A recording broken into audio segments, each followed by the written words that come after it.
Hey guys, welcome to my Saturday Answers video. In this video, I'm going to be answering some of your questions, and all these questions are TWD related. Now first off, we have Jason6105's question, and his question is, we are 2 to 3 years into the apocalypse, so the people we meet should be tough, good survivors. So why do you think we are still meeting weak people that conveniently die on camera, like the red poncho guy, or the guy in episode A? That's a good question, and I could do some lame answer where, like, for convenience sake, okay, moving on, but that's not it. I think there was a little thought put into the way they killed off these characters, and first off, let's go with the guy who was in the episode A. This guy died because he was a lone traveler, and he survived for a while, I think, because he hadn't gotten much walker contact. If you really just head out into the woods and move around a lot, you probably wouldn't run into too many walkers. But then, when he actually did run into walkers, it caused them to start following him, and then he tried to move around them, but then ended up surrounded and died. Now, he was definitely not tough, and so he couldn't survive for too long engaging the walkers, so my answer there is he survived because he was a traveler. Now the reason our group saw him, and that's why we conveniently get to see him die on camera, that's because he was screaming. If he wasn't screaming, then the group wouldn't have seen him or heard him, and we wouldn't even know that he died.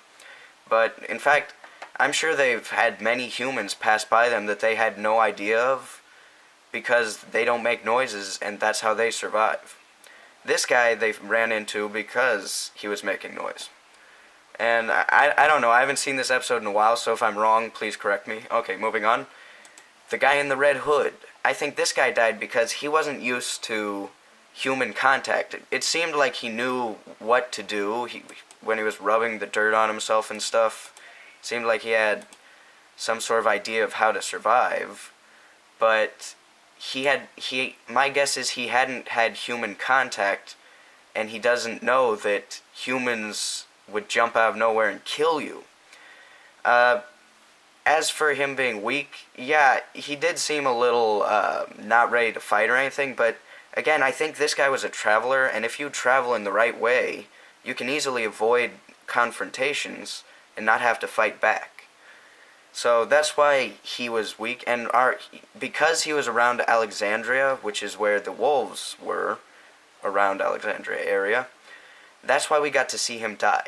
I'm sure lots of other people came passing through this way, which Aaron and Daryl could have spotted otherwise, but this guy they ran into and they followed him, and because they watch him the whole time, they got to see him die. Now, of course, it is convenient that he happened to show up in the spot that they were, but if you consider that maybe there were a lot of other people at different times that they could have met up with, it lowers the impossibility of it. So yeah, my answer there is this guy survived because he was a traveler, and then this guy was a traveler as well. This guy died earlier though because he wasn't that good of a survivor, and he didn't look like he was too prepared at all, and he was very weenie looking. Not just because of the glasses, but because he was a short, sort of puffier guy. Then this guy seemed like he had some skills in surviving, but he doesn't know how to survive humans. And he got his neck sliced, I think. That's how he died, right? Okay, now my other question here is from Joshua Beatty.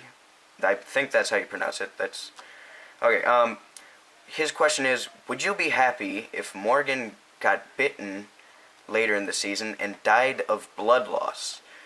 Well, my answer to that is not really. I would want to see him die because, as you guys probably know by now, I'm not a fan of Morgan. He causes a lot of trouble, and it would just be best if he wasn't in the show. If they were to make his character better, I don't think I would like that so much anymore. The chance to do that was earlier in the season. Now it's just, I gotta see him die. But the way I want to see him die is how I show it in my Walking Dead number 100 Negan's Choice Action Figure Fantasy TV version video. And in that video I show my version of how it should go in the TV show of basically Morgan's death. I think if he died at the hand of Negan, it would be something more interesting. Like, it could give the fans something to enjoy, to see that he did go out in a heroic way, like he volunteers himself maybe, or maybe he's just heroic about the way he lets Negan kill him, and then we would also get the good satisfaction of having him dead and off the show. So yeah, that's the way I think he should go out, but if we don't get that, I would like to see him get bitten and bleed to death, or just get bitten and turn into a walker.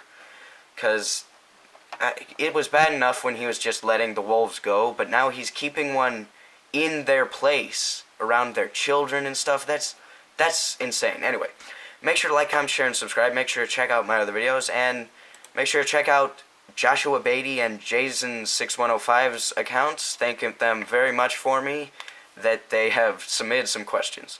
Thank you guys. Make sure to submit your own question in the comments below here or a future video, and it's got to be TWD related, or if it's related to something about my channel, I will also answer you. So yeah, make sure to do that. I will see you guys in the next video. Peace.